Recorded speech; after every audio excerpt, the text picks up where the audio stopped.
Wait a few minutes and see if we get anybody? No, we're live now. Oh, okay. Yeah, it doesn't matter whether we get anybody or not. You're watching it, I'm watching it. We've linked it to both of our channels, and we'll just see what happens.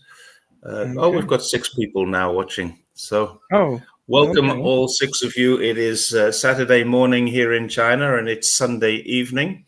And Jeff and I are going to be chatting today about Friday evening here. Yeah, it's Friday evening. Sorry, yeah. I need to drink less vodka in the morning. Yeah, it's Friday evening in America. It's Saturday morning here in China. So, Jeff, you're a psychologist, right? Yes. Okay, tell me a little bit about. Oh, it's 2:30 a.m. in Europe. Wow. I hope you're not still up. Taiwan is still a country. Tell us a little bit about the psychology behind what's going on in America with gun violence. Wow, that's complicated. I mean, obviously, one thing is that it's very easy to get a gun in the United States. We don't, there's places in the United States that have strict gun control laws, but then conveniently enough, there are neighboring states that don't. So that kind of defeats the purpose. If you buy a gun in a state that has very restrictive gun laws, now when you say restrictive gun laws, these are not restrictive on ownership. These are restrictive on how you purchase, how you obtain a gun, and the restrictions. So if you live in a state that has strict gun laws, and then you go to a neighboring state, is it completely legal to cross the state border and use your gun in the state that has the strict laws? I don't think so. But I mean, for a little while there was a ban on assault weapons, so it was a little stricter at that time as far as what kind of guns people could own. But that's not the case anymore. The only restriction is you can't have, a fully automatic weapon as far as what kind of gun you can get. But yeah, otherwise there is the limit. I saw there's a new law coming in that they're going to ban the import of assault weapons. Yeah, I haven't heard about that. Just a couple of days ago. Yeah, I mean, it's just, a culture with a long history of violence. I mean, there's hardly a year in the U.S.'s history when we haven't been at war. And 17. So, I think it was it Jimmy Carter who said there's 16 years, and he said it over a year ago, and now this. But are you in a war right now? You've pulled out of Afghanistan.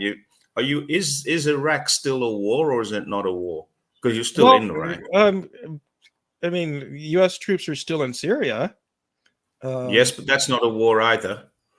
It's a civil war that they're just plundering oil from. Is that right? At this point, pretty much, yeah. But so in a state of war because they have sanctions, severe sanctions on Syria. That's an act of war. This is true. In that case, they're at war with China, DPRK, the Iran, Venezuela, Cuba, 38 and 20 countries. I thought it was 24. I'll bow to your superior knowledge. I looked up something the other day that there are 24 countries, but I think there are people in 38 different countries. There's over 20,000 individuals are sanctioned. So, for example, in Guatemala, as a country is not sanctioned, but some people who live in Guatemala are because of the drug situation. Now, of course, America will never sanction Guatemala until Guatemala recognizes the People's Republic of China instead of the Republic of China. Then they'll get sanctioned. Then they'll get threatened to be bombed. Mexico is being threatened to be bombed at the moment. Wow. Yeah, I guess Nicaragua. Was it Nicaragua? I think it was Nicaragua that just no, maybe not. Honduras. Some country, Honduras. Yes, cut off relations with Taiwan and established them with China, mainland China?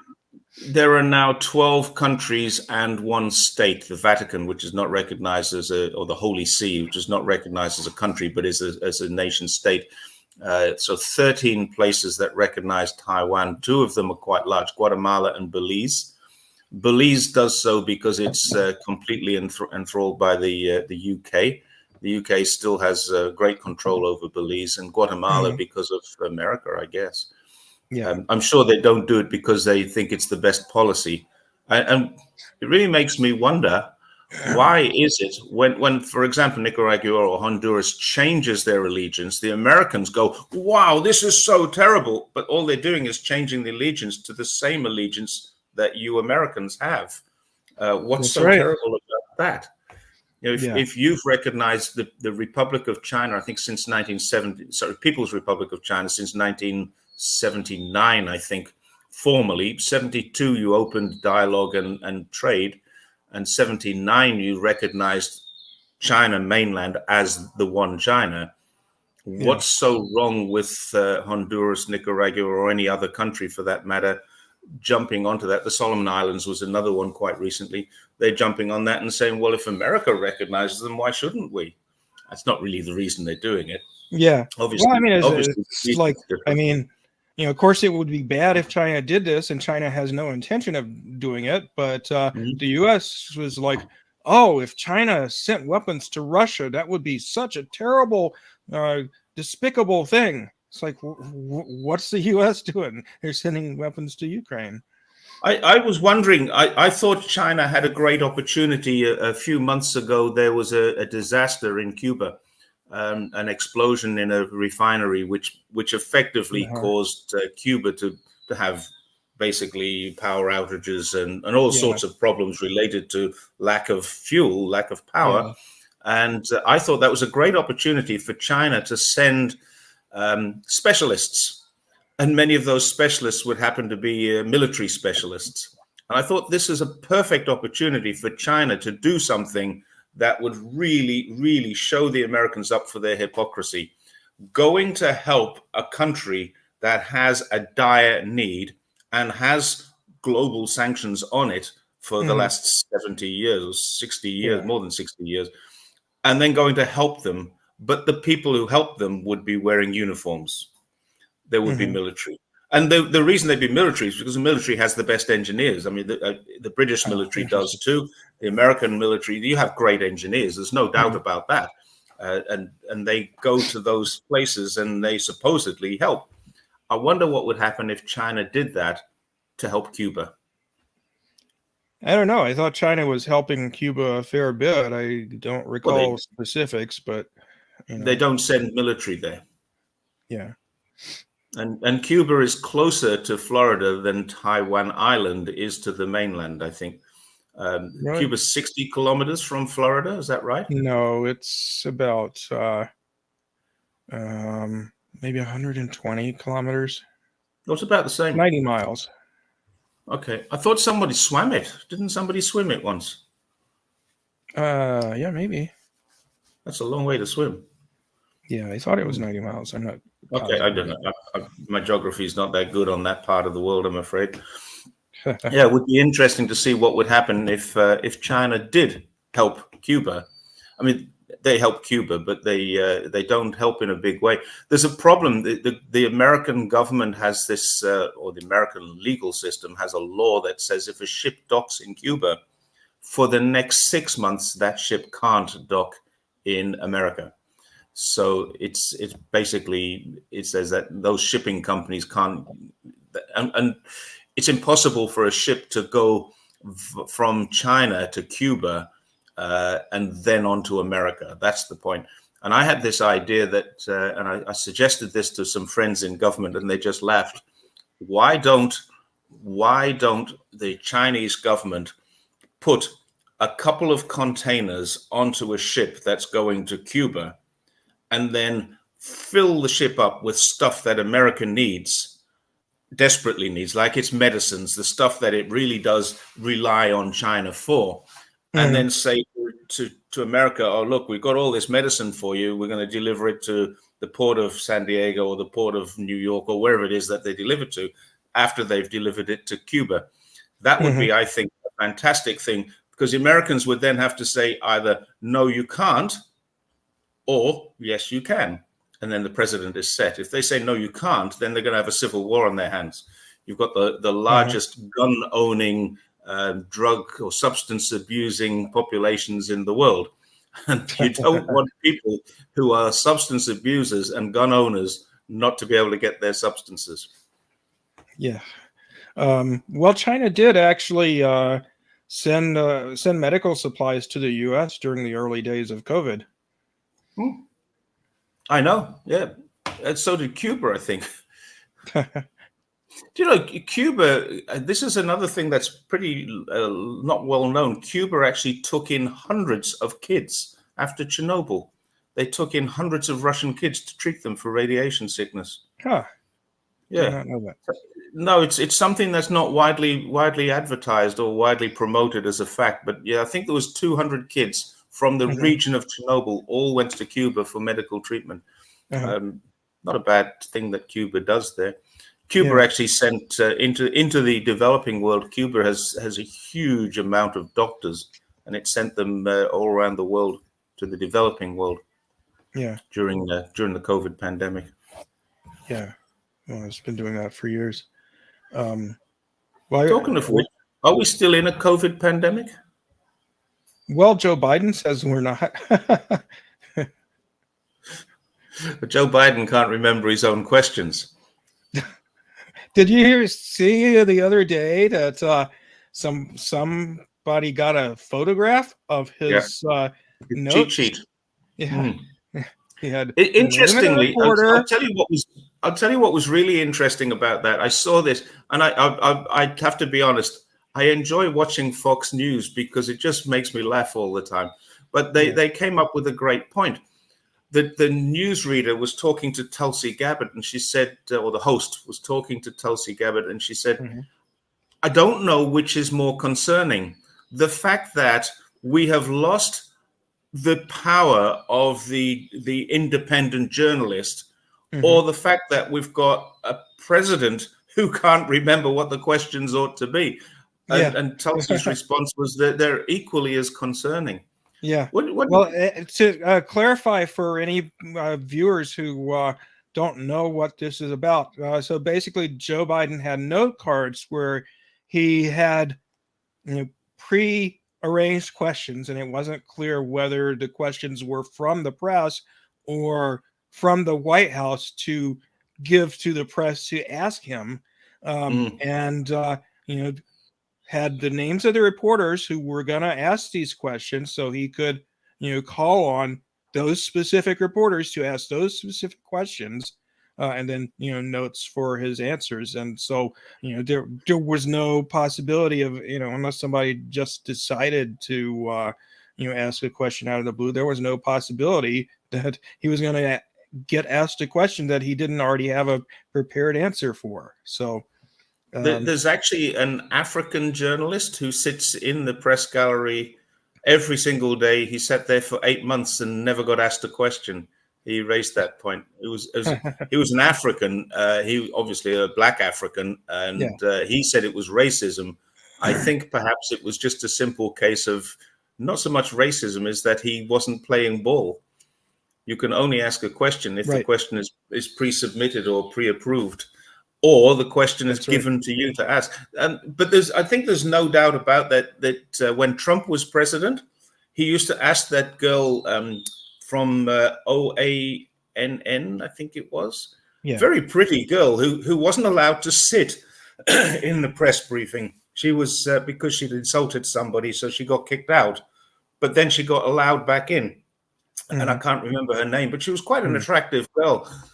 And every single press briefing, I used to love watching, because we were in a restricted period during the lockdown period and the restrictions. We didn't go out very much, and every morning I would watch the president's speech. I thought Donald Trump gave great speeches; they were very entertaining.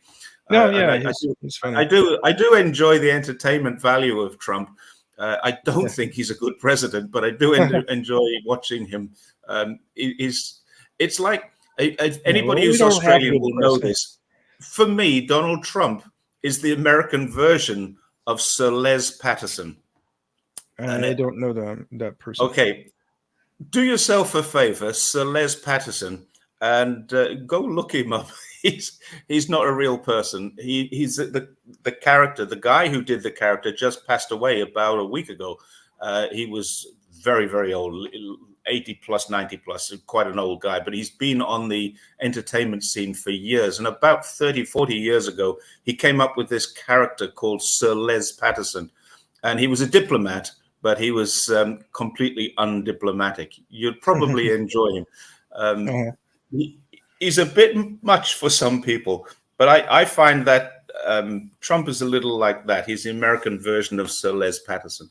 He's not a guy who should be a diplomat. He's not a guy who should be a statesman, but he's entertaining to watch.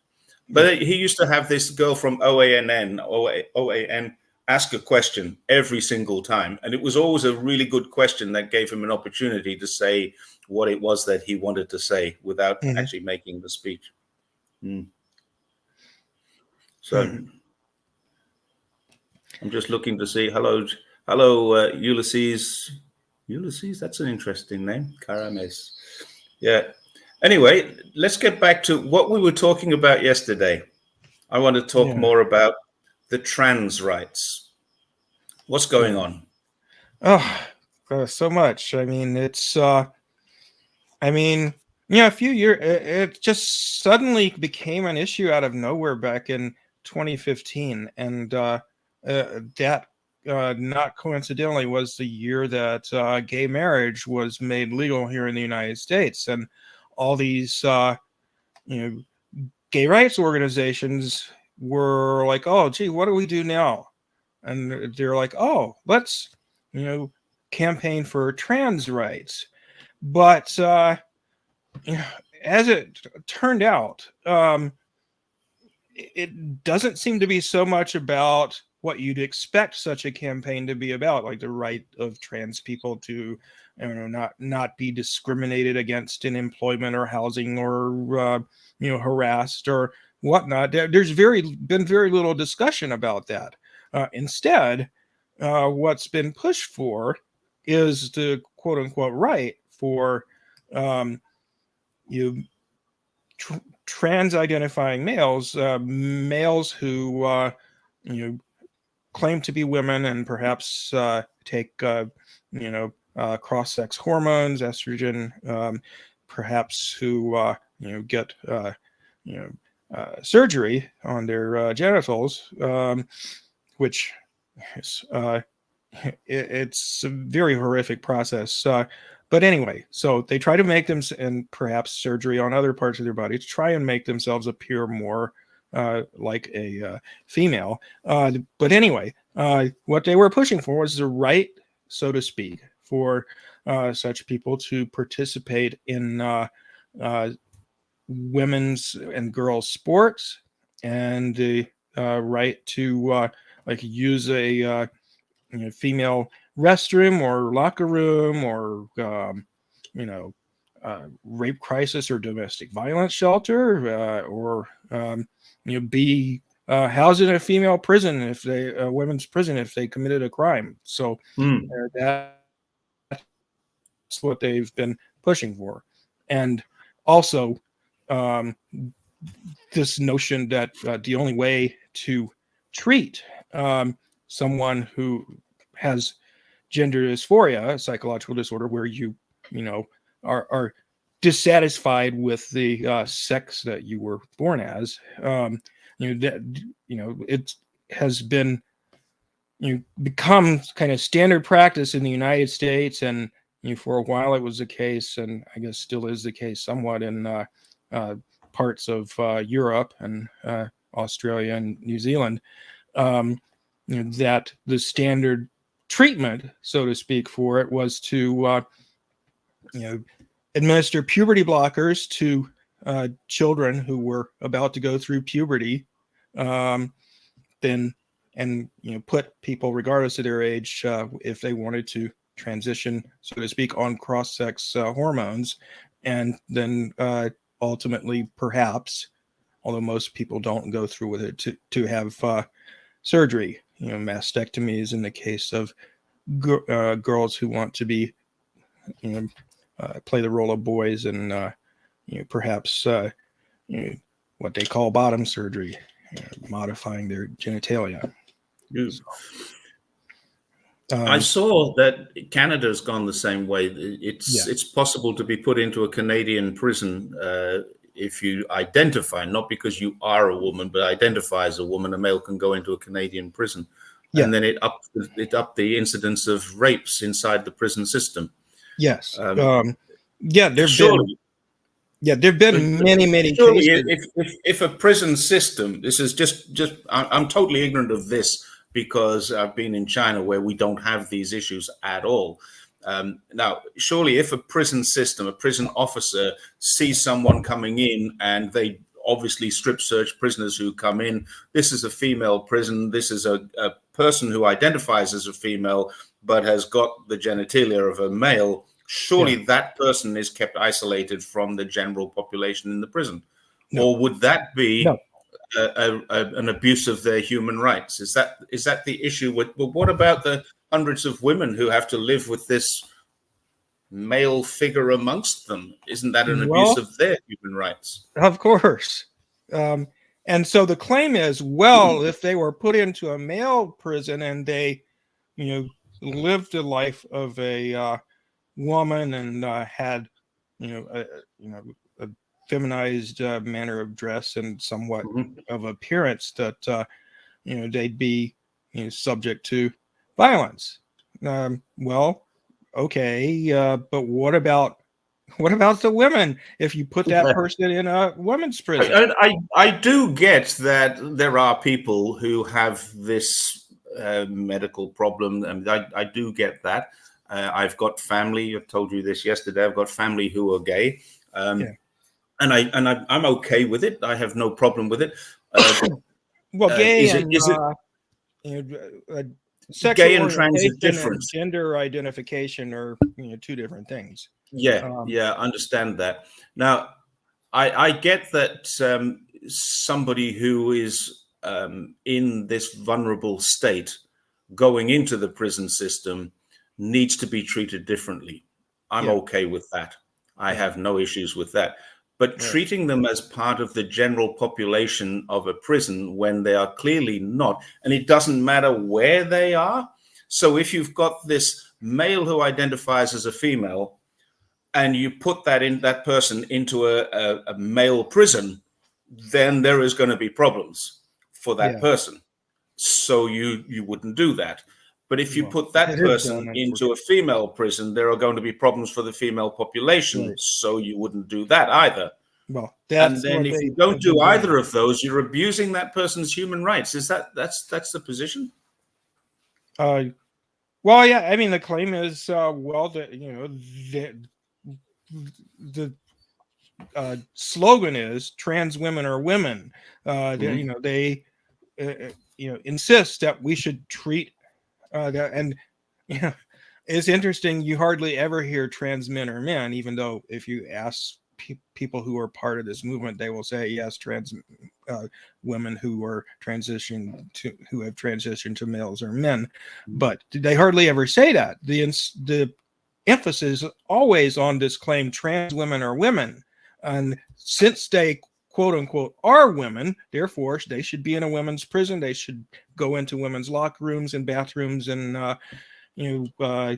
take part in women's thoughts. Yeah, and there've even been cases where a man has raped a woman and then gone to trial and then claimed he was a woman, and then the victim, the accuser, has been penalized by the court, held in contempt by the court for quote unquote misgendering that person, referring to them as male, he rather than she. So the victim is expected to refer to Yeah, no kidding. The West is mad about this woke stuff. Yeah, she's expected to refer to her rapist as she, and if she doesn't, she's held in contempt of court. I also like to go to women's bathrooms. Taiwan is that's a little naughty. This protection stuff, the Chinese have got it right. I talked to my wife about this quite recently. I'll tell you what drew this to my attention. I watched a video a few days ago. I mean, this has been obviously in my attention sphere for quite a long time. But I watched a video a few days ago of a man wearing a dress and makeup and long hair and not unattractive, but he said, "I'm a lesbian. The only problem with me is that I've got a she-ness." Yeah. And the comment that was made underneath it is not called a she-ness, it's called, but that's my only problem. And no women will date me. And I thought to myself, well, hang on a second. You're a lesbian? How can that be possible? I'm a lesbian. I'm attracted to women. Does that make me a lesbian? So if I have a penis, and I do, and if I'm attracted to a woman and I decide to identify as a woman, would that make me a lesbian? This is a really interesting people, yes. And I showed this video to my wife, and her response was just like, that's the Chinese response to this. Oh, yeah, it's a response of most people in most parts of the world. It's only in the West where this has become a thing. And, speaking of quote unquote identifying as not only female but a lesbian, but literally these people who, say they've transitioned to a woman and then say they're a lesbian are going on to lesbian dating sites.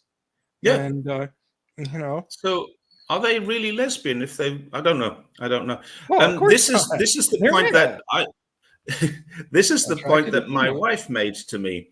And Taiwan isn't a country is absolutely spot on this. China has no laws to protect special people. Yeah. Because everyone is protected by Chinese law. So if I were to abuse somebody because of their gender, then I would be subject to some punishment under Chinese law. That's just the way it is in China. You don't need to write special laws to protect that person. And I've got plenty of gay friends. Now, the situation in China is different to the West in that gayness is still not widely accepted. It's not illegal at all. There are gay couples everywhere. I know plenty of them. But parents don't like it. A lot of parents are very uncomfortable with this because it's a traditional, old-fashioned kind of community. And I liken it to, I don't know about America, but the UK in 1960s, 90s, 70s, where we knew there were gay people and we kind of look at them and go, "Ooh, he's gay." And it was a little like that. And China is a little like that still. It is probably a minimum of 20 years and probably closer to 50 years behind. And they do the same thing with disabilities too. They treat everybody equally, whether you're gay, whether you're disabled, it doesn't matter. You get treatment under the law that is fair for whatever your special needs or special situation is. Okay, so for example, are there specific laws that say if you're male, you can't go into a women's changing room? Or, how does that work?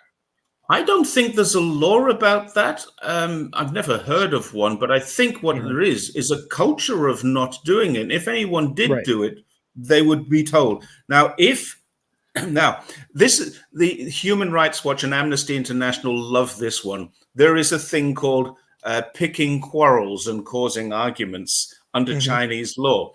And that's literally how it translates. Now, if I go into a female toilet, there's no offense. But if a situation arises where there is a problem, then I would be probably arrested and charged with this offense. I'd probably just be warned at the first time. But eventually I'd get charged with this offense of picking quarrels and causing arguments. Now, the Human Rights Watch and the Amnesty International, they love it. And they say, look, they've got this special law for anyone who disagrees. Yeah, in the West, it's called breach of the peace. Yeah. If I, as a young man in the UK, went into a female toilet, there wasn't an offense of that. But if somebody took offense and there was a scuffle or a fight, nobody got hurt, there was no damage caused, but I would be the one who had breached the peace. I've picked the quarrel. So the law exists, and it's really just a normal law. Yeah. Okay. So what's happened in the West is that there have actually been laws, passed in many Western countries that say that people who identify as the opposite sex can legally go into changing rooms, bathrooms, whatever. So, and in fact, in Australia right now, like new public buildings that are constructed are only constructing unisex restrooms. So this is and people. A lot of people don't know this stuff is going on, so people are just kind of waking up to that in Australia, for example, and there's a lot of outcry about it. And that I don't think we've progressed quite as far as that here. From what I've seen traveling around, it's usually male or female restrooms, but you are in most states anyway, you're not legally prohibited from entering the opposite sex's restroom, and in some places it's actually legally allowed, and so as you might expect, there's been pushback against it, because if you start creating norms where it's okay to do that, then you kind of start needing a law that says you can't, if you want to protect women's privacy and safety.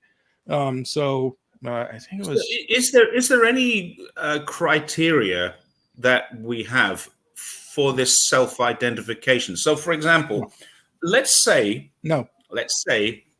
hypothetical here. I'm a pedophile. Okay, I'm interested not in young boys. I'm interested in young girls, and I can just say I now identify as a female. Yep. And I can go to the local swimming pool, and I can't in China, of course, but I go to the local swimming pool in Australia or America, and I use the ladies' changing rooms, and I get undressed, and I just change. The ladies' changing rooms in most swimming pools would have children there. Yeah. And I can watch them. I might get aroused. What happens if I am the father of my daughter, and someone like that comes into my daughter's room, gets aroused, and my daughter says, "Oh, I saw a man in there, and he's got a big stick," and I'd be like that. Now, who's in trouble? Him, the pedophile, for going in there and perving on my daughter, or me, the protective parent, who says that guy's going nowhere near my daughter ever again? Well, who's in trouble? Surprisingly enough, it varies. Typically, the people who are doing this, who actually are pedophiles or peeping toms or whatever, are it's happening. Typically they do put on a dress or when women's attire and makeup and so forth when they do it, but then they insist they have the right to be there, that they identify as women and so forth. And there have been cases where the person who calls them out has gotten in trouble. There was I think in Washington State, there was a case at a YMCA where elderly woman said, "Hey, you can't be in here," and complained to the Y, and they said no, they can be in there, and they canceled her membership. They canceled her membership. Yeah. On the other hand, in cases where there have actually been crimes committed other than just being in there, people have gotten arrested and so forth for whatever offense, voyeurism or whatever. Is voyeurism I an actually offense? had a personal encounter with somebody who was that type of criminal a number of years ago. My first wife's best friend was married to a guy who he didn't socialize with us much. He'd stay home most of the time when she came over and hung out with us. And one day she discovered that he had a VCR in his garage and a camera in the bathroom of their house. So he was spying on them when they took showers and stuff. Her On his daughter wife and everything. Yeah, and daughter. his wife, her daughter. Was it a stepdaughter? Yeah. That doesn't surprise me. I had exactly the same experience in Australia with someone doing that. Wow. Yeah, and I actually, because I was in the security industry, as you might imagine, but I had this experience. I was the guy who supplied the cameras to this fella. Oh no! It was a friend of mine because I was in the security industry. I had access to all this sort of stuff, and I didn't help him install them. But what I did do was I made all the connections for him because when you go in those days, you didn't just go to a shop and buy a CCTV kit like you can now, plug it on the wall and it works. You had to do everything, and I got everything all sorted out, and it was all for his security system. But then he was asking me for pinhole cameras. They're little, like the size of a matchbox in the day, and they had a very, very small lens. And I thought that was a little unusual, but it wasn't completely unusual because pinhole cameras serve a purpose in security. And I just thought he wanted them in his house. And one day I went to his house and I asked him where are all the cameras that we put up. He said, "Oh, I didn't put them up. I never bothered putting them up." And he'd spent thousands on this, thousands of dollars. And so he had put them up. He put them into his bathroom, and he had a stepdaughter who was a teenager, and it was all for that. I told his wife. Again, same thing. I did. Well, how did you find out? I felt like it was the right thing to do. Well, how did you find out, though? Because I went to the toilet. Oh, okay. And I know what these things look like. It was. You can, if you know what you're looking for, they're not that difficult. They're probably a lot more difficult now. But I mean, talking about, it was 30 years ago. I've been in China for nearly 20 years, and it was 10 years or so. It was more than 25 years ago. These things were quite clumsy, even though they were covert. They were quite clumsy. And I just knew what I was looking for, and I wasn't looking. I just, that looks unusual. Oh yeah, I know what that is. Yeah. And I told his wife. I told my wife, and she told his wife. Yeah. We had a big discussion about what we should do about this. We decided that the right thing to do was to tell, and it did break up their marriage, unfortunately. Yeah. So anyway, needless to say, some of these folks, who are, dressing as women and going into women's bathrooms are doing that in public restrooms. And just to stress it, just like men in general, males who identify as women typically don't do this sort of thing. But some of them do. And in fact, stats from the UK's, I forget their criminal justice division is, have found that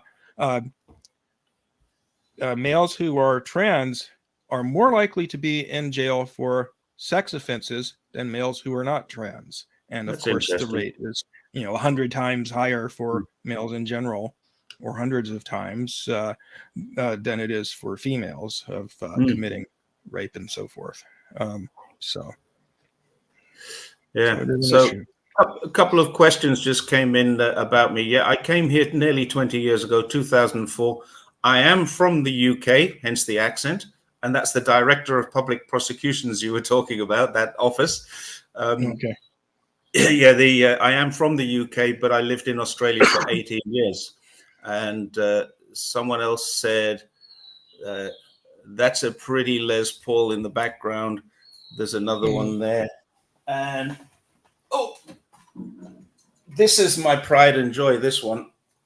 This is actually a custom body Les Paul with a flat body. Very unusual. You play? Custom built. And that one, the red one, is the only genuine Gibson. The others are Epiphones or Epiphanies, depending on how you say that word. Epiphone is how Gibsons say it. Do you play? No, not really. I collect guitars. Okay. I can play, but I'm no virtuoso, that's for sure.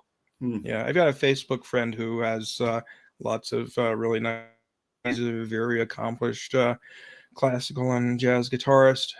I'm not. No, I can pick it up and strum through Hotel California or something like that. But that's better than I can do. Can't sing for shit though. Yeah. Okay, so we've covered the gun violence. We've covered the trans issues. Okay, well, there's more to the trans issue. Oh, there's more? Yeah. Well, I mean, just the reaction from the quote unquote trans rights activists when people started reacting to these attempts to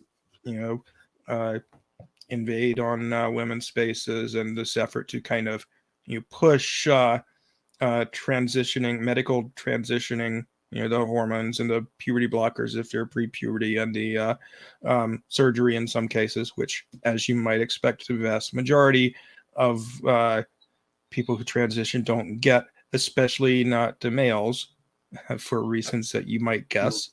But in any case, so they're pushing that. There's been pushback to it, and so the reaction from the quote unquote trans rights crowd is extremely hostile.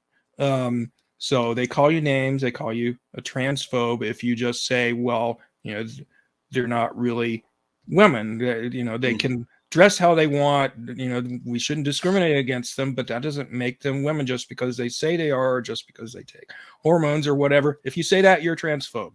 If you say that they shouldn't be in a women's locker room, you're a transphobe. If you say they shouldn't play in women's sports, you're a transphobe, etc. So it's a bit like the China question. You either accept it, or if you don't accept it, you're not allowed that opinion. You must be. I'm a paid shill for the Chinese government.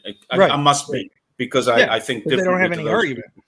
Yeah, they don't have any argument, so they resort to insults and so on and so forth, and to violence. I mentioned to you when we were talking yesterday that, which I guess you heard about, the incident where the swimmer Riley Gaines, who had competed against a male trans swimmer Leah Thomas last year, and so the story there was, without any warning, Leah Thomas was allowed to change and shower in the women's locker room. So, Riley Gaines is standing there naked. She's changing into her swimsuit, and in walks Leah Thomas. So they had, they were forced, without their knowledge, prior knowledge or consent, to, change in front of him, Leah Thomas, and have him change in biological male. Yeah, fully intact. He's also the number one swimmer in the world, female swimmer in the world right now, but he's number 476 male swimmer. Is that right? Well, not in the world, but in U.S. college athletics. Oh, in his field. Yeah, sorry. Yeah. Yeah, he was last year. I want to move. I want to move. He did have slower times when he swam as a woman, so to speak, because he had been taking hormone therapy, but he still was fast enough to place like 10th or 5th or whatever in various races, and so overall have a number one ranking, whereas he had been in the hundreds as a male swimmer, right, or in the men's swimming. So it's a no-winner. Huh? Somebody made the comment a little while ago, the more groups that you have, the more divisive groups that you have inside of the country, the easier it is to manage the population. And I think that may be what's happening. It's very easy to manage people who are divisive. Yeah, well, I mean, if you get people to focus on this issue, particularly the left leaning people in the West have been caught up in this ideology and are promoting it, instead of focusing on the welfare of the working class. Focusing on real issues. Instead, they're focusing on pushing this notion of trans rights, which isn't really trans rights. And like I said, they resort to violence sometimes to intimidate people who are speaking out against them. So, for instance, and there have been several other instances of this in New Zealand and Australia recently, as well as in the United States. And I'll just, in the interest of time, just talk about the incident with Riley Gaines. She was speaking on, her experience with Leah Thomas and on, her advocacy of, keeping males out of women's athletics at University of California, San Francisco, which San Francisco, for those of you who don't know, is a very, very quote unquote woke liberal town. The big cities in California tend to be that way. So she, just gave a very matter of fact speech about her experiences and about what she advocated. Didn't say she had any problem with people who, were trans, who identified as, the other sex or whatever. Didn't want to race against them. Yeah, she just didn't want to race against them or have them in locker rooms with her. Well, I mean, not her, because she was finished with college, but other female athletes. Okay.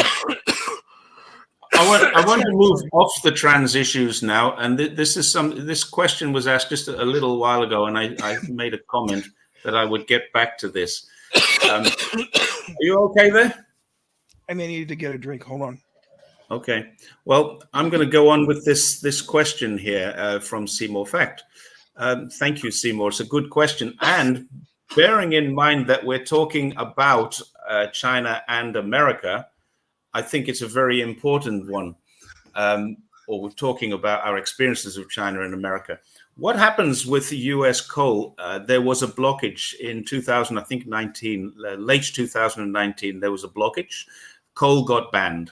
Australian coal got banned. And within days, the United States had increased its coal exports to China by 900%. It was as simple as that. The same thing happened with wine. The same thing happened with barley. The same thing happened with lobsters. Each of these four products that Australia and China had a problem with, America capitalized upon. So we got into this really strange situation where America were encouraging Australia to be non-friendly, unfriendly to China. And then when China was reacting to that, America were capitalizing on that. However, one thing that the Australians don't know is that coal was still being exported. It just wasn't the right coal. And this is what they found. They found that, and there's a guy called Andrew Wilkie. You can look this up on Google, Andrew Wilkie, who is a member of parliament in Australia.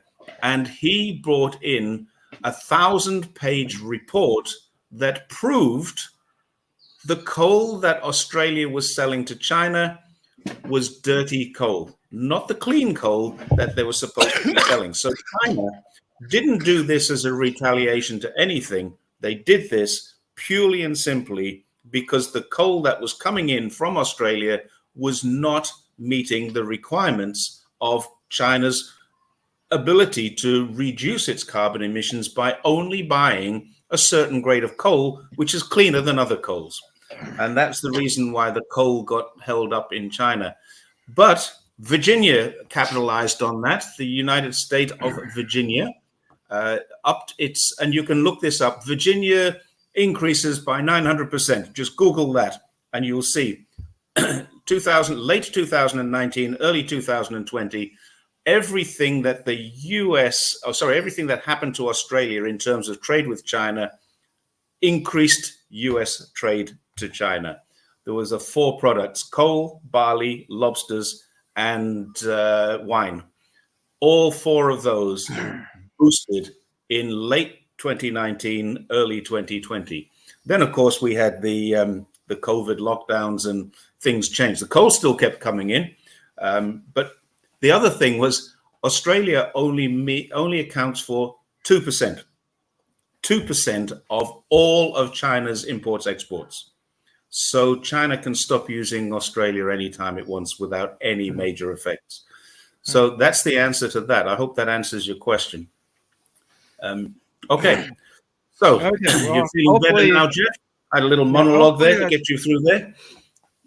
Yeah, hopefully that's taken care of. A friend of mine gave me his cold. I don't think it's COVID, but it's produced a very annoying cough. So,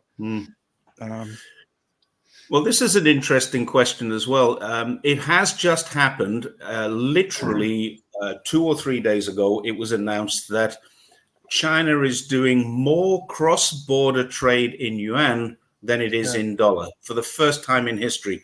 And that was literally 1 or 2 days ago. So this is happening. I'm not sure that Australian companies are selling coal in yuan, but Indonesia is for sure. Russia is. Mongolia is.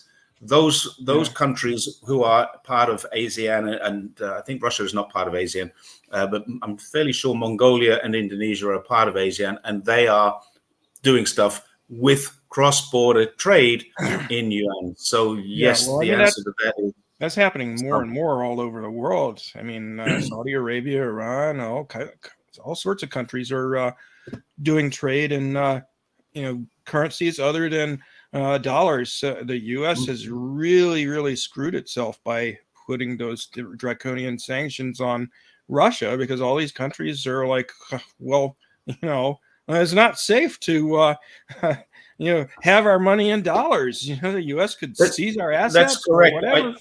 I think the Russian situation was probably the last straw, and China actually released a government policy.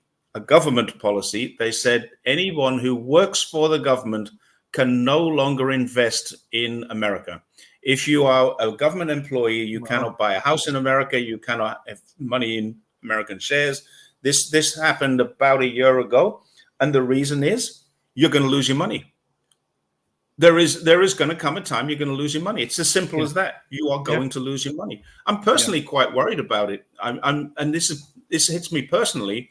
I served in the British police for 10 years in the UK, and because of that 10 years service, I qualify for a part pension. When I turned 60, I was able to claim it, and I get £500 a month sent to me by the UK. Every month for the rest of my life, I've got £500 coming from the UK. It's not all I live on, but it's handy to have. £500 is enough. I don't have to pay rent here. I have no mortgage. I have no real overhead, so I can live just on that. But if they decide that China is adversarial enough to close the SWIFT to China, wow, when that happens, I can't get my pension. I've just lost £500 a month, which is $700 every month. I can live on that. That's enough to live on here. That's how easy it is to live here. And if they close the SWIFT system to China, well, of course, if they close the SWIFT system to China, they're closing off their own trade. So it probably will never happen. But if they ever decide to do it, I'm going to be in serious trouble. Yeah. Well, I think China's kind of gotten too big for the U.S. to do what it tried to do to Russia. Just to finish the story about Riley Gaines that I was in the middle of my coughing fit. So she's giving a speech, and there's this massive crowd of rowdy protesters, mostly outside. Some of them got inside, and some of the people who were on the trans side of the discussion, you did ask polite questions, and there was a good discussion apparently. But as soon as the event ended, some protesters turned off the lights, and a mob rushed into the room and rushed Riley Gaines, and somebody, assaulted her. And the security, she knew there was going to be trouble, so she had personal security as well as the campus police there. The city police did not show up at that time, but they were able to, form a circle around her and get out of the room and down the hall to this, I don't know, office or something, because the protesters were blocking the way out of the building, so she couldn't leave and go to the airport or anything. So she had to stay holed up in this, office or whatever for 3 hours while these angry protesters are outside, calling her all sorts of names and calling the cops all sorts of names. You bastards are protecting this white woman, because a lot of the crowd was black and the cops were black. So apparently, So the transgender issue is now turned into a racist issue too. They latch on to whatever they can. So anyway, she's stuck there for 3 hours because there's not enough police to escort her out of the building. It was 3 hours until the San Francisco cop showed up, and she was able to get out of the building and catch a later flight because she missed the one that she was scheduled for because of the protesters. And it was just this. I mean, I'll send you a link to videos of it, or it's just crazy what happened. Yeah, I saw part of the video there. Yeah, and similar things happened in Australia and events in various places in the United States when the British women's rights campaigner Kelly J. Keane went on a speaking tour. Well, I mean, she wasn't. It was mainly other women who spoke, and she was just kind of the MC at various locations in the United States, and then more recently in Australia and tried to in New Zealand. And so there was some violence at some of the locations in Australia, and then at the event in New Zealand, the cops didn't show up, or they did, but they didn't show up in the event space. So the protesters just mobbed the speakers, and they had to be escorted out by security, and they could have been killed. Because that's the situation. These people, you have no argument, so they resort to threats and intimidation and violence. Rape threats, death threats, and assaults. Yeah. Comment here. We're going to move on to trade again now from Hang Tua. Hang is on all of my chats. He's must be one of my biggest fans. Nice to see you again, Hang. The walk back. I just did a video yesterday about in the UK, James Cleverly, the Foreign Secretary, made a speech over the Easter weekend to the Lord Mayor of London's Easter banquet. And Mansion House is where this thing takes place. And it's the London elite and a few invited foreign guests who come there to listen to what the future of trade is like. It's kind of like a State of the Union from our foreign sector. Your Secretary Blinken is Britain's James Cleverly. And same sort of thing is happening there. They have changed the word from decoupling to de-risking. And they're saying that decoupling is not an option. It's impossible to decouple. Janet Yellen wants to come to China, I think, again. Well, she's always been with both the China and Russia stuff. She's always been, well, wait a minute, this is probably going to backfire on us. Are you sure you want to do this? So F Liu, James not at all cleverly was, and I said his speech wasn't so clever. He's always going to get that. What's going on over there in both of those countries now? They have definitely, both countries have realized, in the case of the UK, it's not even slow growth anymore. It's recession. They're moved to depression. The UK is in a depression. It's not recession. It's going to shrink its economy this year. It's the only developed and developing nation in the world that will have a shrinking economy this year. Really? That's Not the Germany? UK. No, Germany won't have a shrink. It will have slower growth, but a shrinking economy. Yeah. It will Seems go like the negative oil. growth. Seems like the natural gas crunch is going to hit harder next winter than it did this winter. Well, it was a very mild winter, fortunately, but with a bit of luck, all of this will be over by winter. With a bit of luck, and it will be if China can negotiate a settlement or negotiate some peace. What's happening now with this decoupling? It's impossible to decouple. America cannot decouple. They've realized that. I think the UK have gone one step further than realizing that they can't decouple. They need to be in China's pocket. They need to be. Otherwise, they are going all the way back to Dickensian era. You can already see this. Even last time I was in the UK, 2019, so it's nearly 4 years ago now when I was last there, down my local high street where my father still lives, I walked down that street and it used to be a thriving, bustling community. It had all kinds of shops now it has a supermarket on each end. And the supermarket are discount supermarkets. In between there, between one supermarket and the next, there's about a mile to walk. And the only things that are open are nail shops, where the girls can get their nails done, phone shops, mobile phone shops, and charity shops. And the charity shops get discounted rent. Almost, I would say, 2 out of every 3 shops as you walk down this street are shuttered up and closed. The ones that are open only sell 3 services: mobile phones, nails. Why nails are so important to English girls, I don't know. And then these charity shops where everything is secondhand. So, and these charity shops don't buy. They're not pawn shops. PAWN. They're not shops where you can go and sell your stuff or get money for your stuff. They're very rare. You donate to these shops, and then they clean things up and then they resell them. So people are living. This is how people in the UK are living. This was 4 years ago when they weren't in recession, but they clearly were in the town where my father now lives. It's in the northeast. It's not a great area in terms of economy. It used to have shipbuilding. It used to have fishing.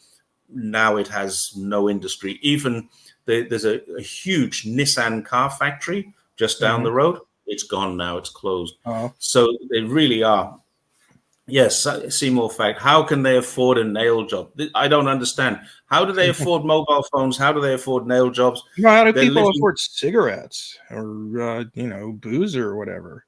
That's a very good question. Especially now, cigarettes here will cost you almost nothing. There's hardly any tax on cigarettes. But then the government owns it all. Tobacco industry is entirely government owned here. Yeah. So they don't have to put tax on.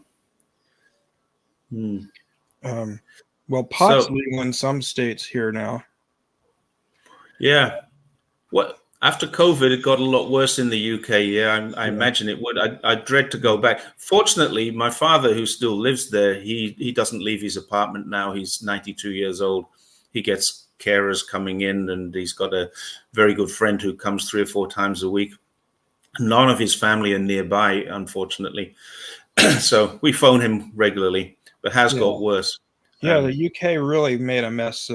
Just like the US, the UK really made a mess with COVID. They, had a lockdown, too late and not strict enough at the beginning of the pandemic, and then they just opened things back up, and hardly anybody wore masks, and winter of 2020, December 2020, January 2021, they're like, oh shit, we're having a worse outbreak than we did to begin with. And so then they locked down really strict and got their case rates, and death rates almost to zero. And then they just went to the opposite extreme again. So, they started badly by put COVID patients into old people's homes. Yeah, they did that because here too. yeah, well, they didn't want to put them into hospitals because they needed the hospitals, so they used old people's homes. And of course, in the first year, most of the people who died were in those homes. I was rather pleased. What my father is at home. He gets care at home, but he stays at home all the time. My He hasn't mom, left. who's since passed away, but she was in a nursing home when this started. She had dementia and she got COVID, and so did most everybody in her facility. I mean, they were pretty good about it, but one of the workers, got careless and like I guess the test didn't test positive or something, and I mean, she didn't have to go to the hospital or anything. I don't think anybody did actually, but she had impaired enough breathing that she had to have oxygen for the rest of her life. So, Gosh. I just want to address this little question, Seymour Fact. Thank you. I don't monetize my channel. You can donate to me, though. I don't know how to make that happen. To my Substack, jeffmelton.substack.com. There you go. I don't monetize my channel. I have accepted donations from people through WeChat, but it's quite rare that happens. The fact is, I want, for the moment anyway, I want to be seen to be doing this as just me. Nobody pays me or supports me to do this. And that is the way that I work.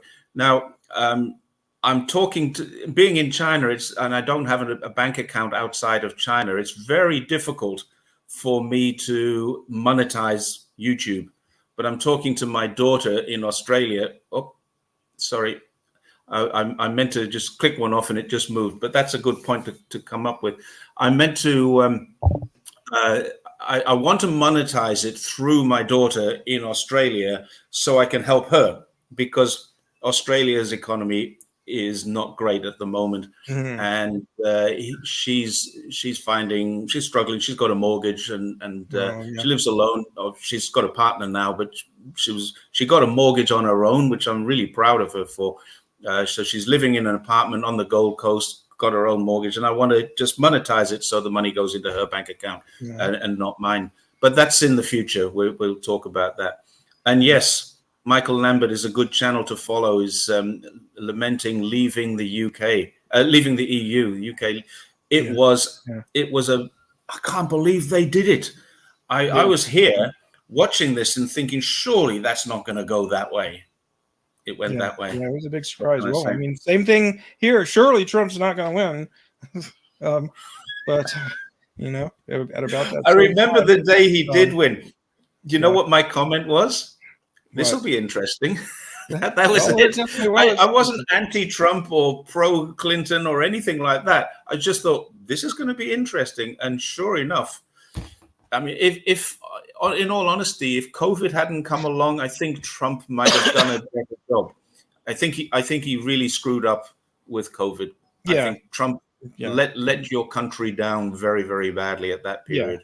Well, so has Biden, but people don't seem to have noticed as much because Biden had the vaccine. So you mean the vaccine that they say is causing autism and heart blood clots and blah blah blah blah blah.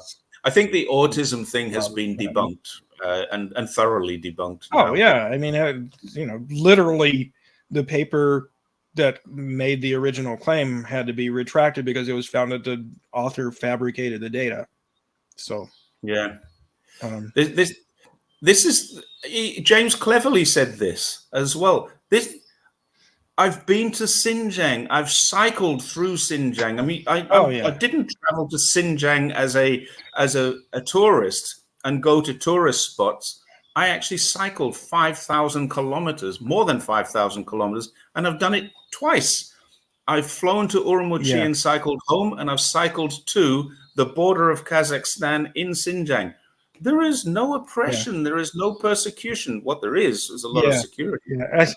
That reminds me, somebody was bashing on Tucker Carlson this week, saying he's a he's a warmonger. He wants to, is a war propagandist for going to war with China, and he's not. I mean, he says a lot of misinformed things about China, but he certainly doesn't advocate going to war with China.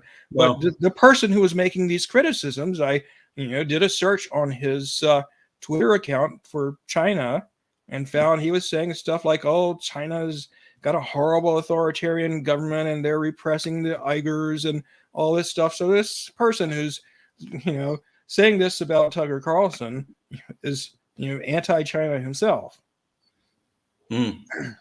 Yeah, I mean, I don't know many people, certainly not in mainstream media. I just did some research for myself. This is somebody who's supposed to be a leftist. Sorry to interrupt you, but I just thought I'd well, the left. This is the interesting thing.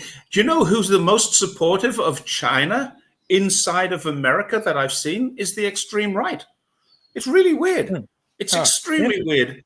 Yeah, you've got this MAGA communism group. I mean, they're not extreme right. Well, I don't know what they are. Anyone who's MAGA, I think, must be leaning to the right. Well, the LaRouche people are, both the most vocal, active component of the anti-war movement right now, and they're also pro-China. It's kind of interesting. Agreed.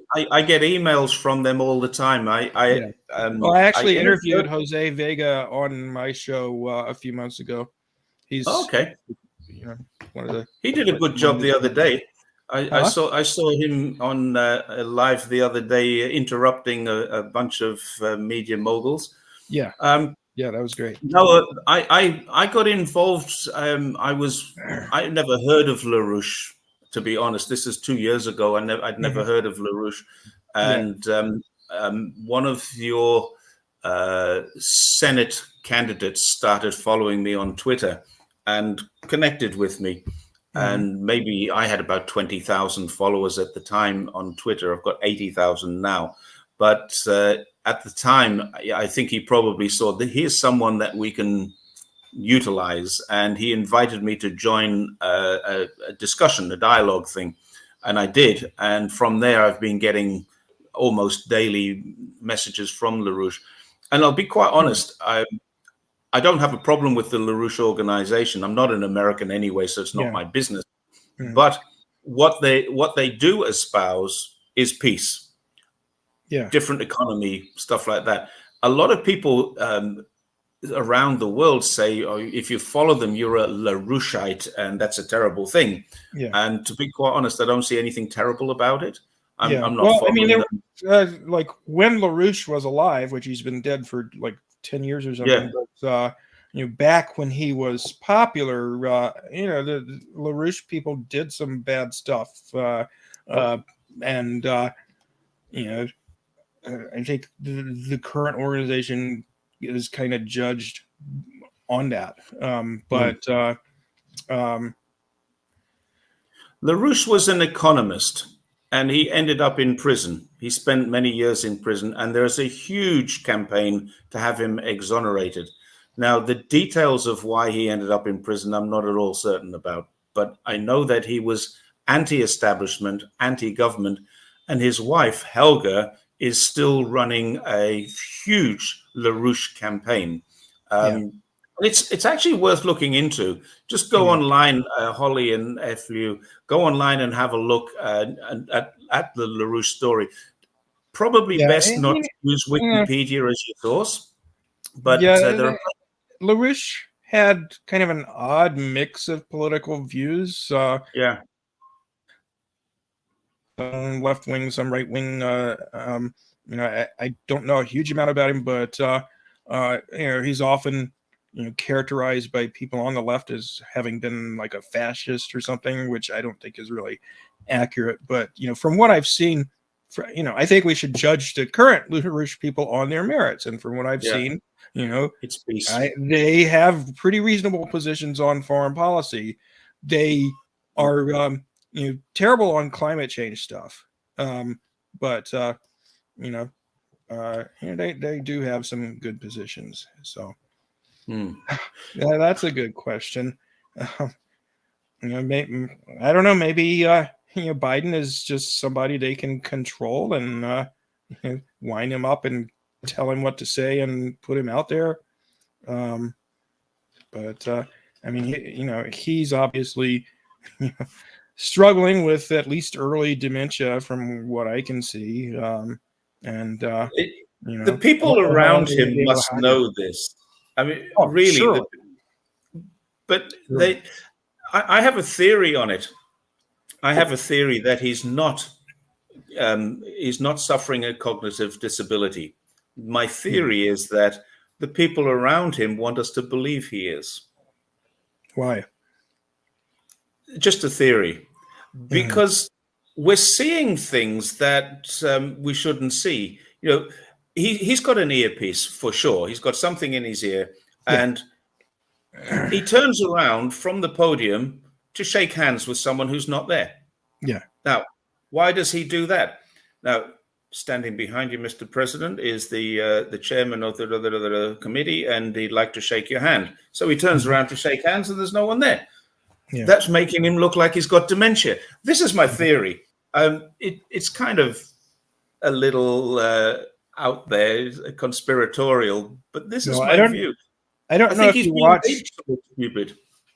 I don't know if you watched the debates, the 2020 presidential campaign, but he was pretty incoherent quite a bit of the time. I mean, not most of the time, so I don't think he was that far along with it. But and he, like, on the campaign trail, he would forget what state he was in. He would literally forget what office he was running for. Like, he said he was running for Senate at one point or something like that when he was running for president. And yet he still got in. Yeah. He mixed up his wife with his sister at one campaign event. Oh, God. I don't have a sister, so that's not going to happen. And my wife is Chinese. It's a little hard to do that.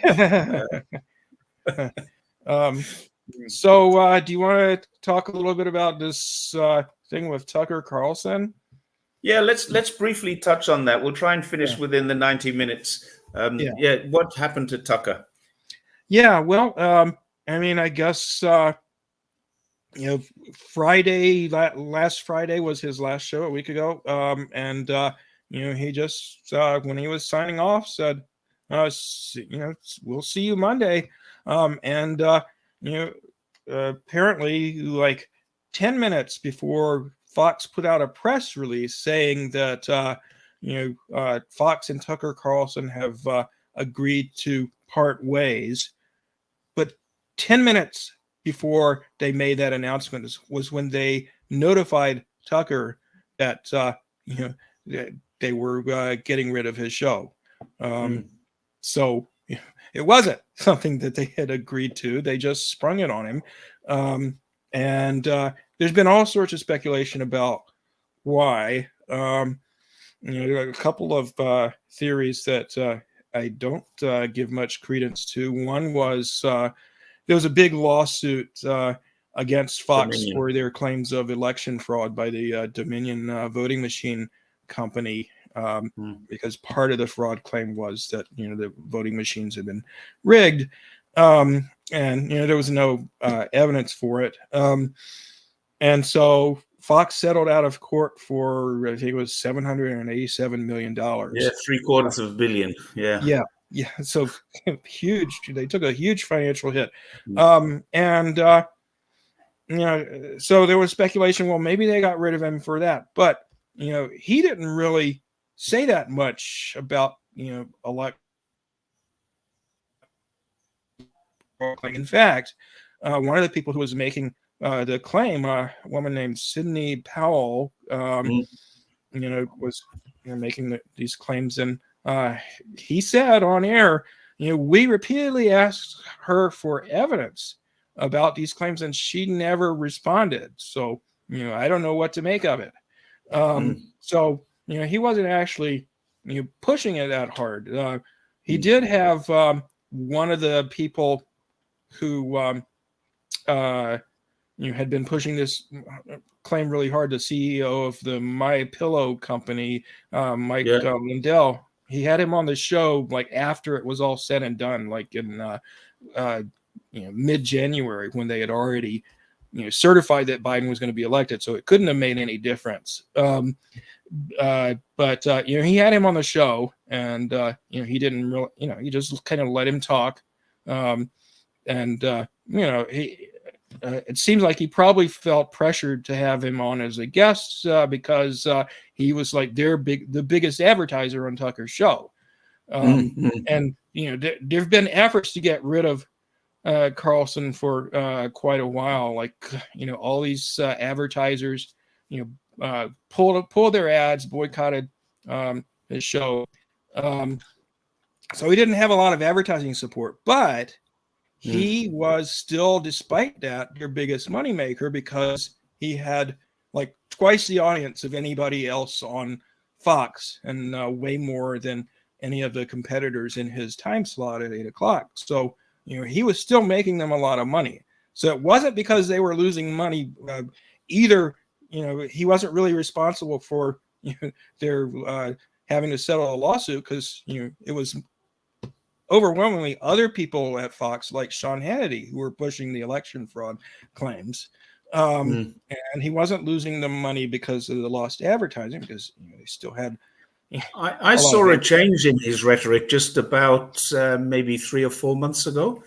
And I can remember, it's probably a little before Christmas, so maybe 6 months ago, I can remember putting out a tweet saying, I never thought I would agree with Tucker Carlson. And it was a tweet that I absolutely agreed with. He was spot on. He nailed it, in my opinion, anyway. So he and I had this fundamental agreement about, I can't even remember what it was, but probably China related. But I never thought I would agree with him. Now, from there, I started watching more of him, and I thought maybe before he was saying stuff and I just wasn't seeing it because I wasn't paying attention. So I've actually gone back and looked, and no, I didn't agree with most of what he said. I disagreed with almost everything he said until this point about 6 months ago, where suddenly things got a little different. What happened? What changed?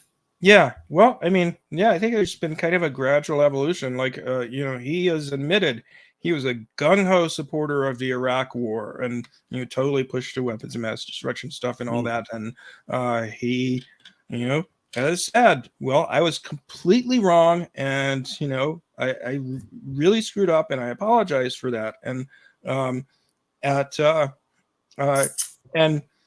as well, he has been having all sorts of guests on his show over the last couple of years that you would never dream that somebody on Fox was having. What? Jimmy Dore. That was a surprise. Yeah. And Jimmy Dore saying China's not your enemy. Right. That can't have gone down well with the Murdoch family. Prior to Jimmy Dore giving a spiel, which I'm amazed he got all that he did in 2 or 3 minutes or whatever. He also said, like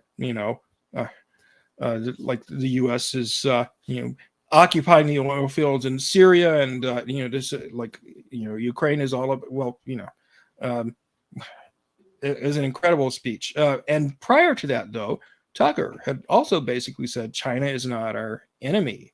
And he's he has fairly recently said some negative and misinformed stuff about China. So I don't think he's there yet on foreign policy by any stretch, but he's changing. And he's 100% against the Ukraine war, and basically understands Ukraine's infested with Nazis and all that stuff, and that Russia was provoked and all that.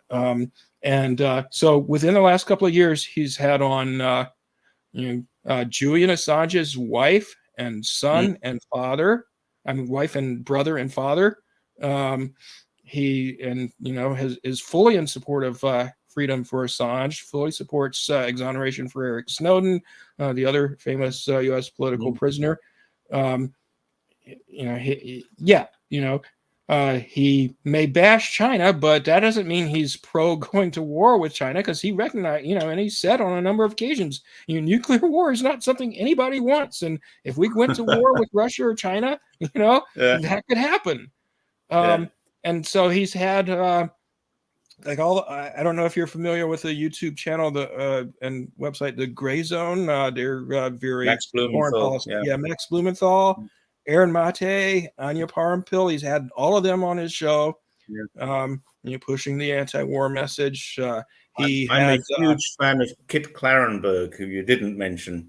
Kit Clarenberg is he's great. Journalistic genius or not. He's had Kara Dansky, who's a well-known feminist, who's been pushing back against the woke trans stuff. So, I mean, he's still conservative, I think. What's he going to do now? But is he going to Newsmax, AON or AONN? Or is he going to just start his own Jimmy Dore style YouTube stroke Rumble Substack? I mean, from what I understand, Megyn Kelly is making even more money being independent than she was when she was a broadcaster with Fox. So, he might go that route. He doesn't need the money. He's like, he was born filthy rich. He's getting $20 million a year from Fox. So he doesn't need the money. 20 million. Yeah. God, I'm lucky if I can get 2,000 a year out of my. but then I didn't get 48 million views on my first video, which he did. He put out a video a couple of days ago. He got 48 million views. Was it 48 million? I know he got like 60 some million views last I checked on the tweet. I think it was 20 something million views on the. Okay, well, at the time I saw it, it was 48 million. It's even so. Now, if he's put that onto a YouTube and monetized that, there you go. That's all he needs. Yeah, well, I mean, he could probably monetize it on Twitter, but so there's all these people on the left that are very, very true point. It was his marriage to Wendy Ding or Wendy Dung. What really happened was he bought Star because Wendy encouraged him to. And now the CIA think Wendy was working for the Ministry of State Security. He bought the Star and the South China Morning Post with a view to taking those Hong Kong entities into the mainland, and he ended up not doing so. And then Wendy ended up in a relationship or having sex with, I believe, Tony Blair, amongst others. And that made Murdoch a little unhappy, I should imagine. And he certainly, the family do not like China. There is no doubt about that. So anything positive on China is not being seen in any Murdoch press. And in Australia, they control. Some people say 80%, but that's not true. They control 80% of all local media, local newspapers. So if you're in Townsville and you pick up a newspaper, it's a Murdoch paper. If you're in Woi Woi or Wagga Wagga or Walgett or wherever it is in the countryside, and you pick up a local newspaper, he owns them all, or nearly all of them. He also he controls or owns about 60% of all media in Australia. And it's a huge amount. It really ought to be changed. From what I understand, I think I found this out from Megyn Kelly. Apparently, Murdoch was the one who made the decision, and there's all sorts of speculation about why. Most of it I don't buy. I think the reason why is because his views were becoming more anti-establishment. He said in his speech to the Heritage Foundation that he couldn't stand the Republican Party. I don't think I've ever heard anything like that from him before. Well, the other thing is, I heard it was Lachlan who fired him. Well, I mean, she was the one who made the phone call, I think. Okay. But it's not clear who made the decision. But the scuttlebutt is that Murdoch made the decision. Okay. Yeah, I mean, there's been all this stuff like what's her name, Caitlin Johnstone from Australia. Yeah, she's brilliant. Yeah, she's great, but she's been on this Tucker Carlson bashing jag for the past week ever since he got fired. And I said to her today, "Look, Caitlin, what the hell does that have to? What the hell do any of his views that we don't agree with have to do with why he was fired? They don't have anything to do with why he was fired." We always had views we don't agree with. Let's move on. I just want to touch on this. This is, again, it's got a great point here. The enmeshing of Taiwanese society. What's happened is Taiwan is like this. And you've got the occasional little guy who stands up and says, no, it's not. But Taiwan and China are like this. They are enmeshed with each other. I know hundreds of Taiwanese business people here in Zhongshan, where I live. There are loads of them. And Zhongshan is the birthplace of Sun Yat-sen, who is the founder of modern China and recognized in both mainland and republic. So when you see Tsai Ing-wen making a speech or anything, the guy in the picture behind her was born here in Zhongshan, where I live, and so there's a strong, very strong connection between Taiwan and my city, but also other cities, particularly in around Xiamen and that area where literally it's a short boat ride. It's 100 kilometers across the strait. Now, what is happening with Hong Kong and Macau is this. Hong Kong and Macau have special cooperation or deep cooperation zones.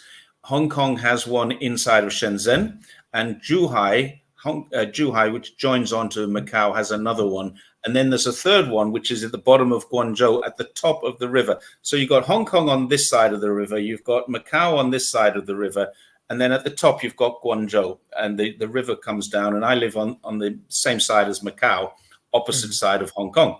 So there's a little geography lesson for people who don't know. There is a bridge from Hong Kong all the way to here.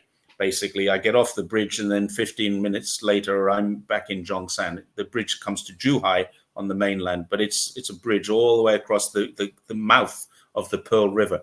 So that's part of the integration. These three deep cooperation zones all have international finance laws, international accounting laws, international legal systems, international human resource management systems. Everything is done as if they're in Hong Kong or Macau, but they're on the mainland. So all these companies that exist now, and there are hundreds of them, have thousands, tens of thousands of people who are Hong Kongers or from Macau are now living, working inside the mainland in these deep cooperation zones. Many people don't realize what's going on. China is not taking over Hong Kong. Hong Kong is taking over parts of China. That's what's really happening. Interesting. Anyway, so where are we? This is a very true point. I like this one. I think he could probably maximize his profits by turning around and saying China's the best place to do business in the future. Well, it sounds like he's going to take a big loss on Fox. Maybe just wanted to get rid of someone he didn't like. Yeah. I don't think it was a financial decision. Okay, this is great. I'm in this. Steak dinner on me. I know the place to go for the best steak. You better bring your credit card. Yeah. Anyway, we've reached an hour and a half. Yeah. And I said we would go between an hour and 90 minutes. Anything else we wanted to raise before we finish off for the day? I mean, I guess I haven't been following events in China as closely lately as I was, but I guess the big thing that jumped out at me is all these diplomatic initiatives that China has been taking. Which I mean, I don't know if there's that much to say about it other than, China is being the peacemaker. in the Middle East in a big way. It's really going to change the landscape, change the political situation there completely. I think it looks like the war in Yemen is probably going to come to an end at some point soon, and Iran and Saudi Arabia now have relations. I guess Ukraine was actually interested in the attempts to mediate the conflict with Russia. Zelensky and Xi had a phone call. That's a good start. Yeah. There's another thing going on that I don't think many people know about right now is the Shanghai Cooperation Organization, the SCO, is currently having a defense ministers meeting. I think it may be Kazakhstan, Uzbekistan, Tajikistan. One of the stands is hosting this right now. And I think probably a few things will come out of that. And Ukraine will very definitely be a topic of conversation in that one. So I think there's a lot more going on. Yeah. Just to finish off, this Hong Kong, Zhuhai, Macau triangle, this is now called the Greater Bay Area, the GBA, we call it. Yeah. They call it Taiwan. The Greater Bay Area. What is Zhuhai? Zhuhai is just south of where I am. It's where Macau borders China. Macau's not an island. A lot of people think Macau's an island. It's a peninsula. And it juts off part of Zhuhai. Go back a few hundred years, and Zhongshan, Zhuhai, and Macau were all part of the city I'm in now, which was then called Xiangshan, which is like perfumed mountain. And it's the same Xiang that they get the Hong of Hong Kong from. So there's connections there all the time. But the wood that used to come from this mountain, it's not camphor, but it's a perfumed wood, come from this area, would go through to Hong Kong. And it was the port that they used that had this perfume smell. Perfume port is what Hong Kong means, Xiangkang. And it's not Hong Kong in Chinese. And Macau is on the other side of the Pearl River Delta. So you've got these two little places on either end. One was a Portuguese colony, the other was a British colony. And then you had inside of both of them, Guangdong. So the Greater Bay Area is that area. It's a triangle from Guangzhou and down. And it's also up on the northwest of the area. It has Jiangmen or Jiangmen's to the west, and Chaozhou. Anyway, there's another city, and it'll come to me. I've been there several times, and I've forgotten its name. But anyway, there are around 9 cities and the 2 special administrative zones that make up the Greater Bay Area. It has 111 million people. And if the Greater Bay Area on its own was a country, it would be bigger than Italy, and it would be in the top 5 of the G7.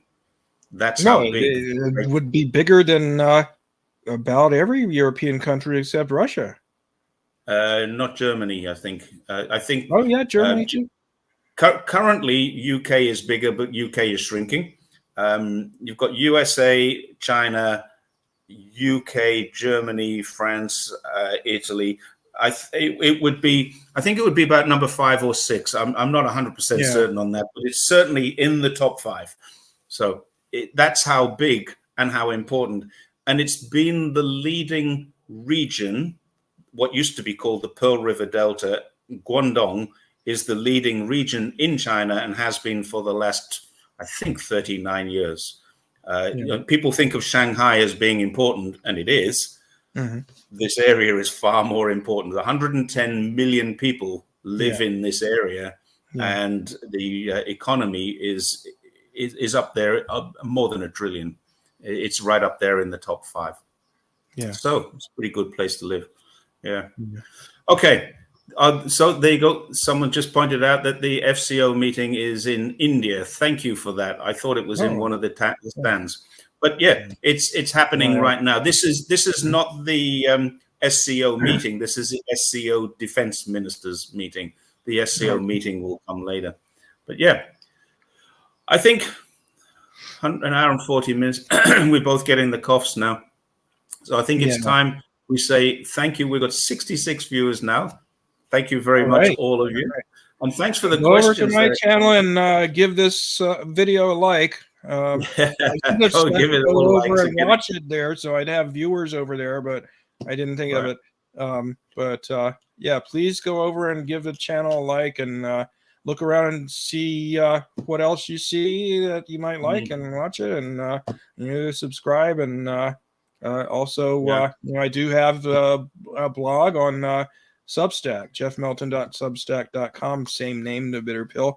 I'm probably going to write something about this Tucker Carlson firing here in a few days. So stay tuned for that. So it's on Twitter. It's The Bitter Pill 1, right? Yeah, and at Lefty Vegan is my main Twitter account. So I won't be taking you up on a steak dinner if I ever come to China. There you go. Well, you may not, but I will. If Seymour comes to China, So thanks, everyone. And we're going to do this every month, right? Once a month. Yeah, that would be great. We skipped a couple of months here, this or that. Yeah, that was my fault. I'm just about to start a massive traveling period. I've got in May, I've got 7 cities to go to. In June, I've got 3 + 2, 5 cities. And then in July and August, I'm going to be doing some training in 2 other cities for my IELTS training that I do. And that means I'm going to be pretty busy. But Saturday mornings are always free. Okay, cool. We'll make this a regular time, once a month, Saturday mornings. Sounds good. Thanks. Yeah. Good night to those of you who are over there, and have a good day to those of you who are over here, and enjoy the rest of your day wherever you are. Thanks very much, everybody. See you all next time. Bye.